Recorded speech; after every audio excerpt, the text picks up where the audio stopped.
Oi, gente, bem-vindos e bem-vindas aí a mais um Conexões Ribeirão. O nosso encontro aqui toda semana na TV Tati e nos demais canais do Grupo Tati, sempre uma entrevista falando de alguma coisa muito interessante que está acontecendo em nossa cidade ou no nosso país, né? E nós temos aqui a grata satisfação de estar recebendo hoje alguém que já esteve aqui uma vez, né, no Conexões, e hoje está de volta para falar de mais uma obra, de mais um lançamento, que é exatamente os 6 passos para a cidade humana. Eu estou falando aqui de Lilian Rosa. Bem-vinda, Lilian. Oh, muito obrigada pelo convite, Lages. É sempre um prazer estar aqui com você. Exato, e agora que nós tivemos recentemente a Feira do Livro, né? E nós tivemos você e o IPSIC lançando mais uma obra, a gente vai falar sobre ela. Mas eu gostaria de começar falando mais do IPSIC, do trabalho que você, Adriano e os demais estão fazendo ali, né?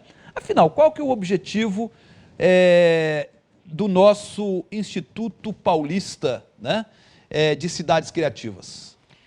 Vamos lá, o Instituto Paulista de Cidades Criativas e Identidades Culturais, o IPSIC, como diz um amigo nosso, antropólogo, que é do Instituto também, um antropólogo italiano, Michelangelo Giampaoli, esse instituto com muitas consoantes e poucas vogais, difícil de falar, ninguém fala corretamente, IPCSIC, IPIC, enfim. Mas o que importa é o seguinte, Lages, quando em 2013 nós idealizamos o IPSIC, nós éramos um grupo de pesquisadores egressos de um projeto que chamava-se Rede de Cooperação e Identidades Culturais, que tinha sido formatado sob a coordenação do IPHAN, do Instituto Nacional de Preservação Histórica, em parceria com a Secretaria da Cultura e várias instituições de ensino superior, que se reuniram para fazer um diagnóstico das identidades culturais do município de Ribeirão Preto.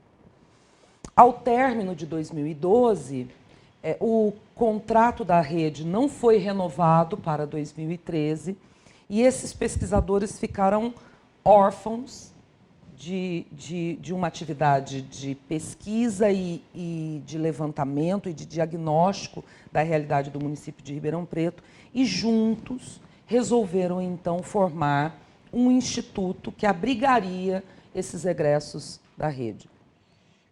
Esse instituto foi formado, então, em maio de 2013.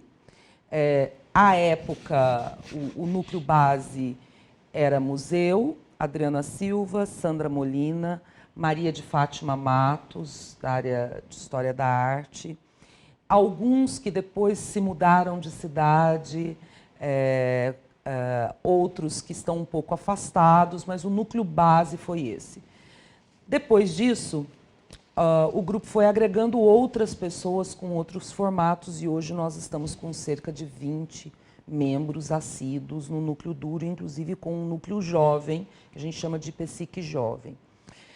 Quando nós formamos o IPSIC, o nosso objetivo principal era diagnosticar e levantar as potencialidades dos municípios para tentar entender como que esse potencial latente poderia ser potencializado e utilizado como geração de trabalho e renda, melhoria na qualidade de vida, transformando as cidades naquilo que nós chamamos de cidades criativas, que está, inclusive, no nome do Instituto, que é basicamente lançar mão do capital intelectual e do capital criativo que tem dentro da própria cidade para gerar melhores condições de vida, gerar trabalho e renda.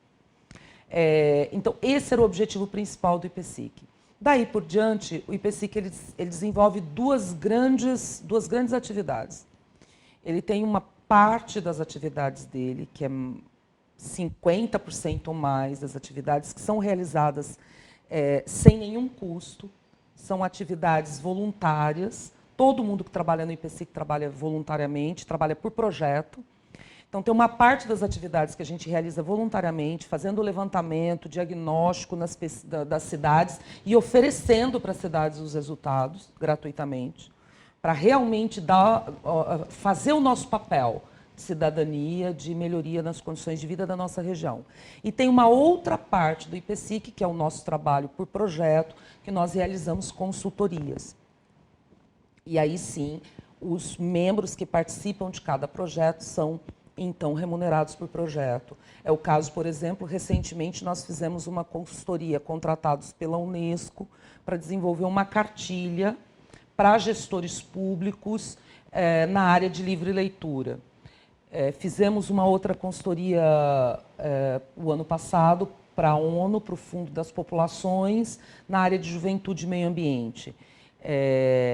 E vem crescendo, essas atividades vêm crescendo, porque como nós temos um grupo interdisciplinar, dos 20 que estão lá, raramente repete 2 ou 3 vezes a mesma formação.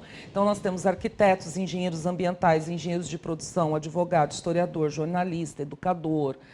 Então, tem turismólogo, cientista social, assistente social, acabou de agregar ao nosso grupo agora um assistente social, que são pessoas que vão chegando e entendem. Para nenhum deles o IPSIC é a atividade profissional principal, muito pelo contrário, para todos. A única coisa que a gente pede é ter a quarta-feira à tarde livre, dedicar a quarta-feira à tarde para a reunião do grupo. Tá? Essa é a nossa atividade voluntária, quando a gente realiza as atividades voluntárias.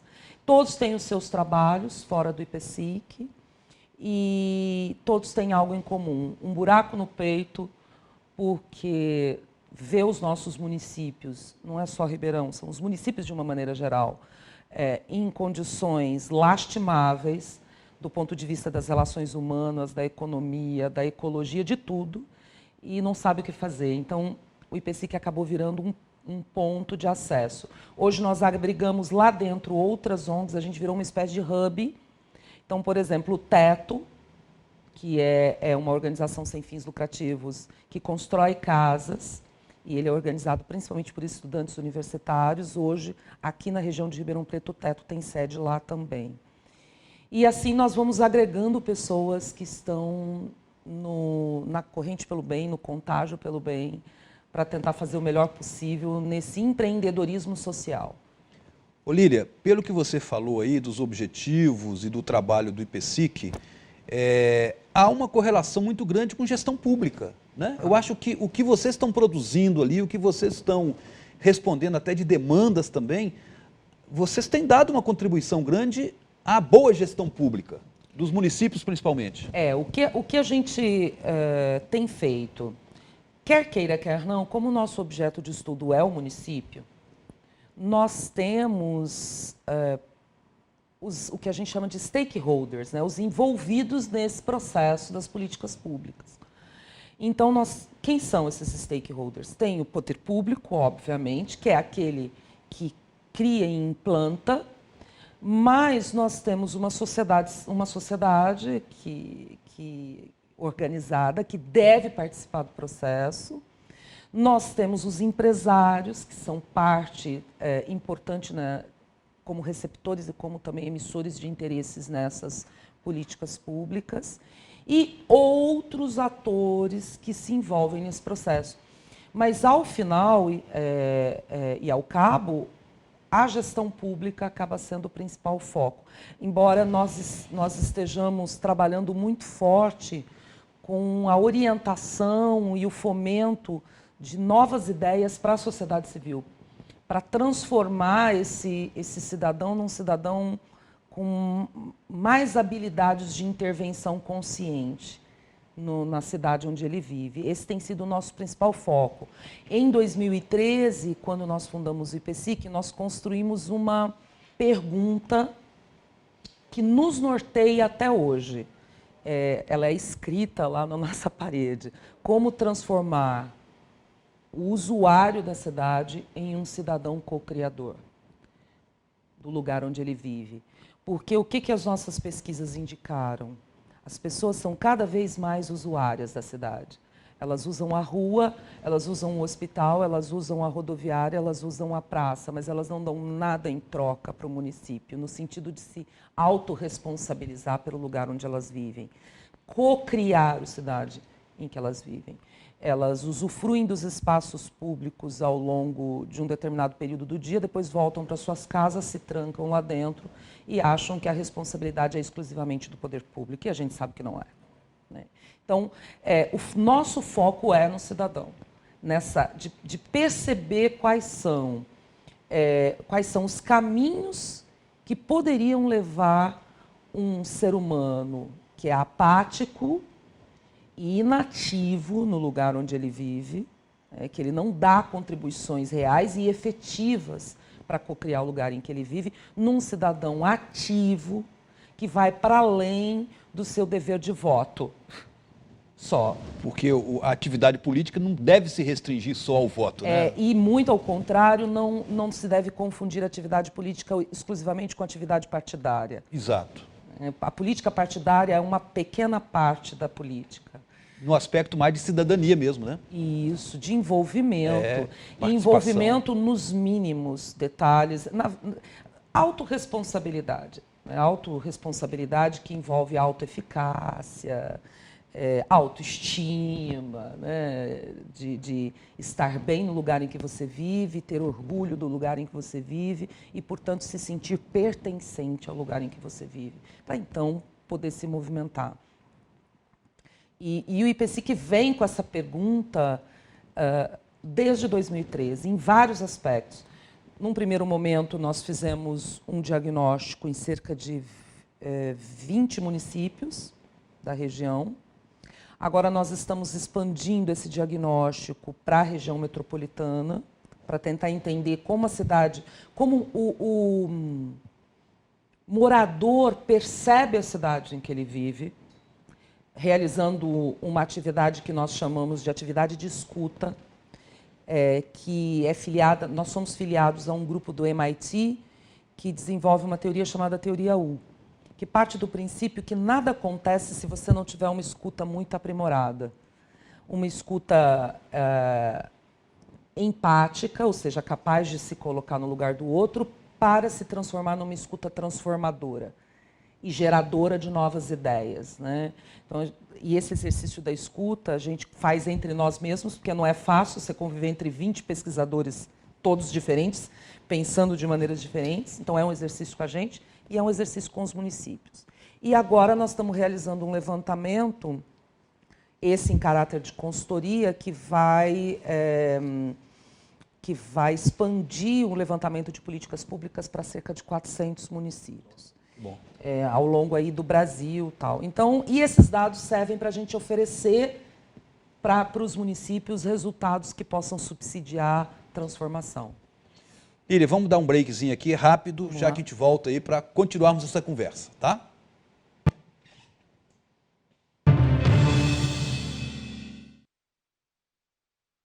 Quem doa sangue regularmente pode estar ajudando uma pessoa que nunca viu na vida.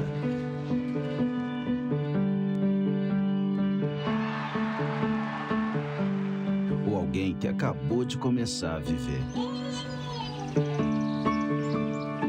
Pode estar ajudando quem já passou por muita história.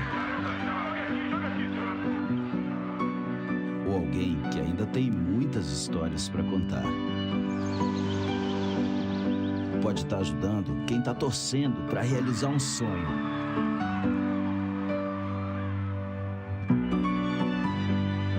Ou alguém que está torcendo para ser ajudado. Quem doa sangue regularmente pode até não saber quem está ajudando, mas sabe que está ajudando muita gente. Ministério da Saúde, Governo Federal.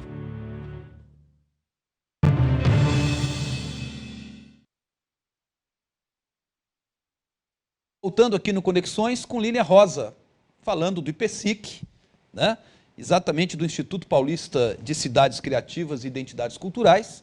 E agora, nesse segundo bloco, Lília, eu queria conversar com você o seguinte: o IPSIC também já tem um certo acervo de lançamentos, de obras que foram lançadas aí, fruto também de pesquisa, né, do próprio Instituto.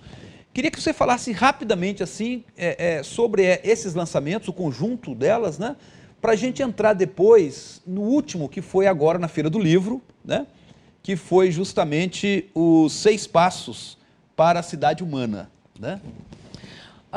Como uma criança que cresce e amadurece, e nossas reflexões e pesquisas também foram amadurecendo o que nós pensamos sobre cidade ao longo desses 6 anos.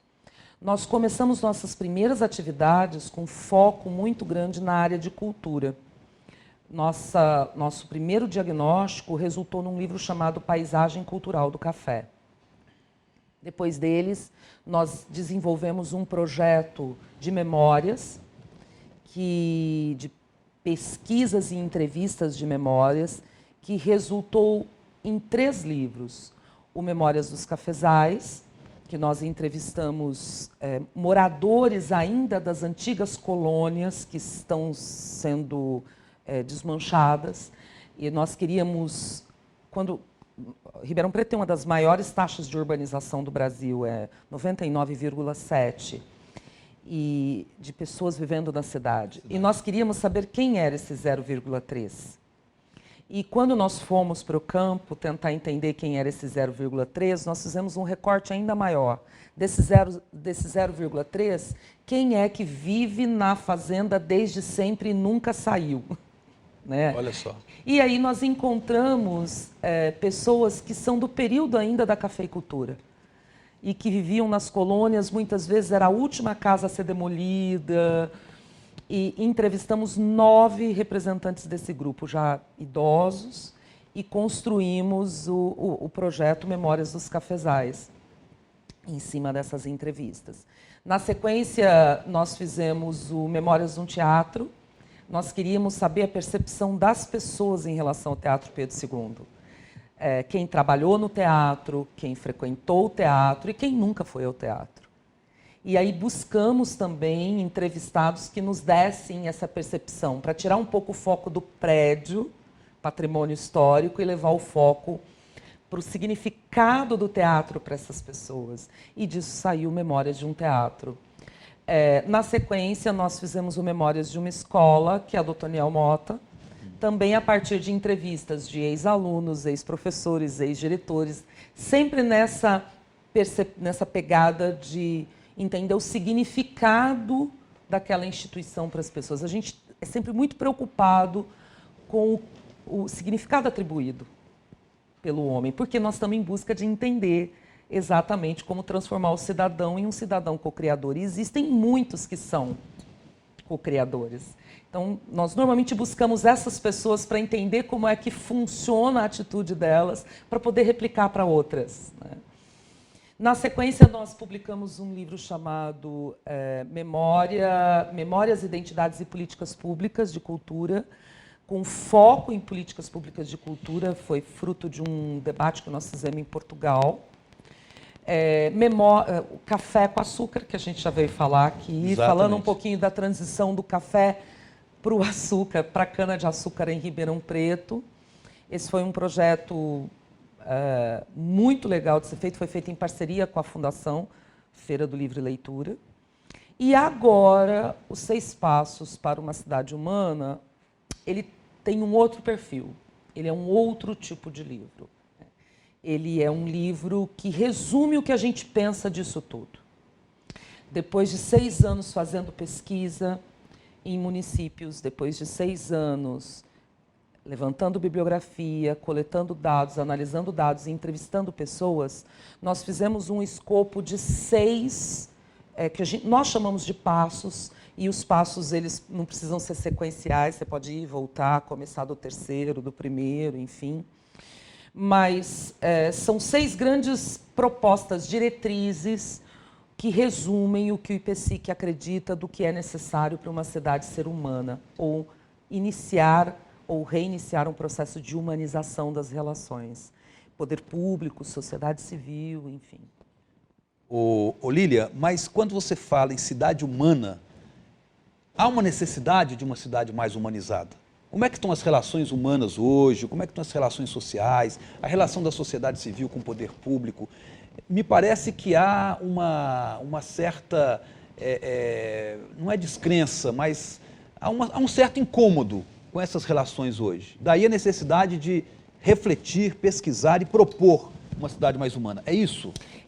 Quando o fruto principal desse levantamento todo, Lages, é identificar que a escuta, e quando eu digo escuta, não é só a simples capacidade de ouvir, mas é de observação mesmo. A escuta é uma das etapas da observação, porque quando você observa, o primeiro passo é olhar. Você olha, mas o olhar é mais superficial, porque ele vê a forma. Um segundo passo dessa observação é a capacidade de escutar, que envolve uma interação mais íntima entre as partes. Por que eu estou dizendo isso? Porque a dificuldade de escuta, de empatizar com o diferente, de empatizar com pessoas ou situações que pensam diferente de mim, ela está se acirrando. Isso não precisa nem eu dizer, porque está aí. Né? Tá a olhos vistos. Né? Mas isso vem acontecendo há muito tempo. O que a gente está vendo agora é só um catalisador do processo, mas isso está acontecendo há muito tempo. E nós poderemos ficar aqui conversando sobre os motivos disso. Desde do cartesianismo, que disse que homem e meio ambiente são coisas separadas, homem e natureza são coisas separadas e que a natureza é uma coisa, por isso eu posso me apropriar, né? Desde então, essa separação promoveu uma ação em que, vamos começar por aí, que inclusive é o quarto passo, que é religar o homem e o meio, que é abandonar essa postura cartesiana de que a natureza é uma coisa, eu sou uma pessoa e a natureza não é uma pessoa. Portanto, ela é separada de mim e eu não tenho por ela empatia. E é uma coisa que eu tenho que me apropriar dela. Isso. Então, religar é já abandonar essa postura cartesiana de a natureza como uma coisa e entender a natureza como uma pessoa de direitos. Eu sou uma pessoa humana de direitos. A natureza é uma pessoa natura com direitos. E aí eu passo, então, a encará-la de uma maneira diferente, com dignidade. E as nossas relações sociais, elas estão se complicando e passando por uma complexificação há mais de um século, né? 1,5 séculos, 2. A gente podia falar aqui de história, Revolução Industrial, de lá para cá. A gente podia falar de um monte de coisa, mas é claro que agora nós estamos passando por um processo catalisador muito forte, que envolve uma série de coisas, novas formas de nos comunicar, que ainda não, que são maravilhosas, mas com as quais ainda não sabemos muito bem lidar. Novas formas de morar, como os condomínios, que estão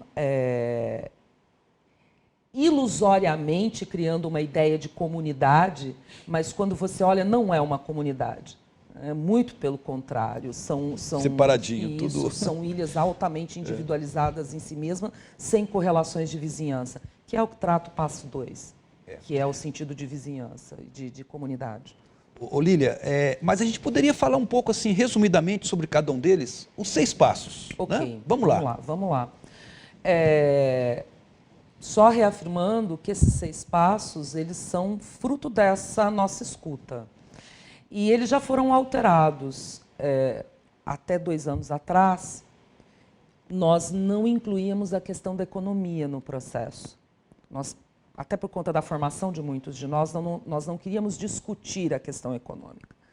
Ficávamos na economia criativa, geração de trabalho e renda, mas não queríamos discutir a economia de uma maneira mais ampla, como um fator decisório para melhorar essas relações.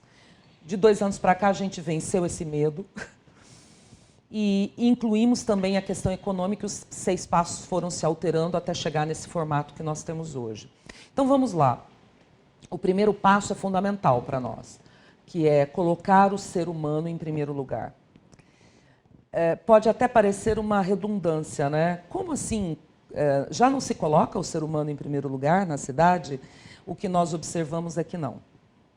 Quando você olha uma cidade que pensa primeiro no hospital e depois no paciente, primeiro no prédio e depois no que vive nele, primeiro na rua e depois a pessoa que está na rua, sem teto, é uma sociedade que se institucionalizou demais e presta mais atenção às instituições do que às pessoas.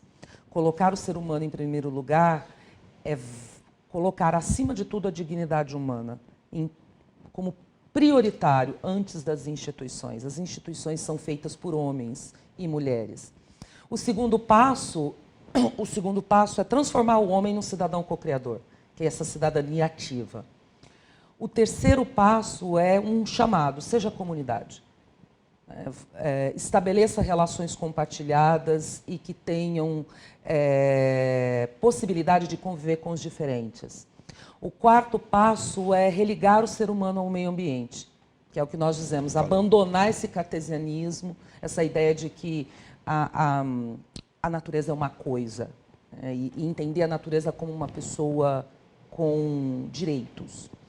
O quinto passo é a economia co-criadora, que é olhar para a economia com uma outra perspectiva, não como uma economia T, que é a economia tradicional, mas como uma economia colaborativa, criativa, circular e que possa, então, reverberar nos outros passos. E, por último, que fecha esse conjunto e que, para nós, é tão fundamental como colocar o homem em primeiro lugar, o ser humano em primeiro lugar, é educar em suas múltiplas formas. Educação. Educar em suas múltiplas formas. Os municípios precisam ser cidades educadoras, que não educam só dentro da sala de aula. Dentro da sala de aula a gente já sabe que é necessário e que tudo que precisa ser feito. Mas o cidadão precisa entender que ele é um educador em tudo que ele faz, com os exemplos que ele dá, com a responsabilidade que ele assume com o meio ambiente, com a comunidade, com o município em que ele está. O espaço público tem que ser educador, o poder público tem que ser educador. Ele precisa entender que ele é um educador e quando ele deseduca, ele tem cidadãos deseducados. Então, acho que é isso. Fecha bem. Olívia, você tocou em dois assuntos aí que eu acho fundamentais, né? A questão das novas formas de comunicação que estão aí, mas tem uma dificuldade enorme da gente compreendê-las e participar delas. E o que você falou por último aí, querida, que é a educação, né? Que não é só a escola que educa, a gente vive num processo de aprendizado e de educação o tempo todo da nossa vida, no nosso dia a dia, né? E eu acho que essas duas questões são fundamentais. Se comunicar de uma outra forma, que haja essa empatia, né? Que possa haver essa compreensão mútua, e a questão da educação, que eu acho que tem que sair dos muros da escola e atingir toda a sociedade, todas as lideranças, as instituições, enfim, os agentes. Concordo plenamente com você, porque, Lages, se a convivência é diminuída, diminui-se os níveis de tolerância com aqueles que são diferentes.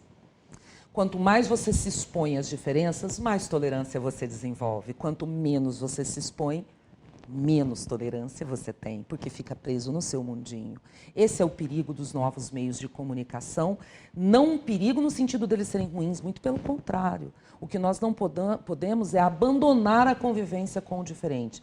E educar em suas múltiplas formas é tão importante para a gente do IPSIC, para todo mundo, que o IPSIC integrou agora, junto com várias instituições, o Pacto pela Educação, articulado pelo Instituto 2030, junto com várias outras instituições, como a Academia Ribeirão Pretana de Educação, por exemplo, Terroir e vários outros, com a ideia de que juntos, em formato de rede, nós podemos conseguir para os próximos 10 anos que Ribeirão Preto se transforme na realidade, na prática, numa cidade educadora.